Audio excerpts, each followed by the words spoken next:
Assalamualaikum warahmatullahi wabarakatuh.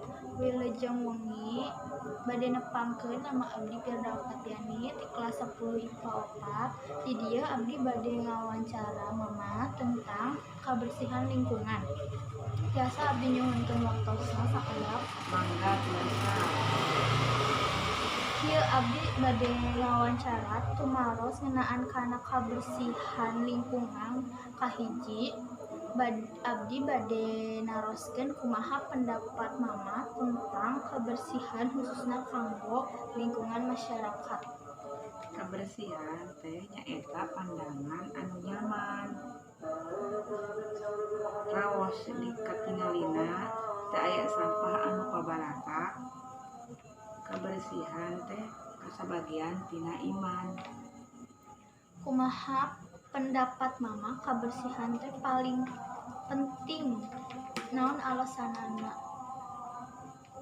Nya penting sadayana kedah ngajaga kebersihan secara teu langsung, ngajaga kebersihan di lingkungan sekitarna.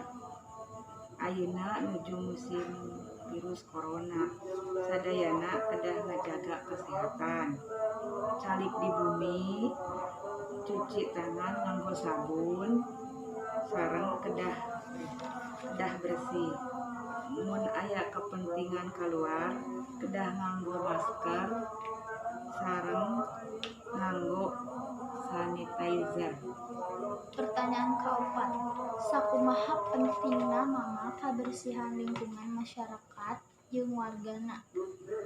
Nya penting, saleresna kedah sadar kana kebersihan lingkungan kanggo kesehatan sadayana.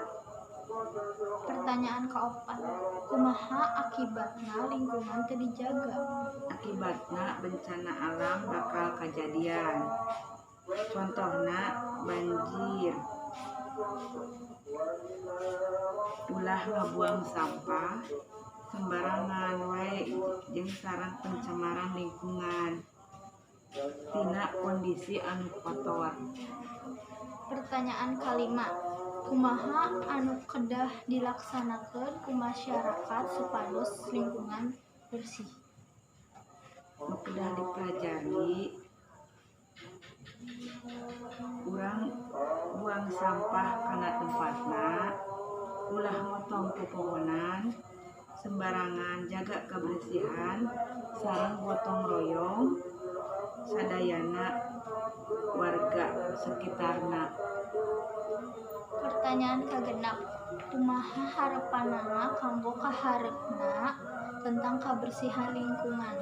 Harepanana urang kerjasama sadayana, kudu buang sampah kana tempatna, kudu ngajaga kebersihan di lingkungan urang supaya tetap sehat jeung bersih tina sagala kotoran. Hatur nuhun wawancara abdi sareng mama. Bilih aya kaslepatan sareng kalebihanana mohon dihapunten. Wassalamualaikum warahmatullahi wabarakatuh.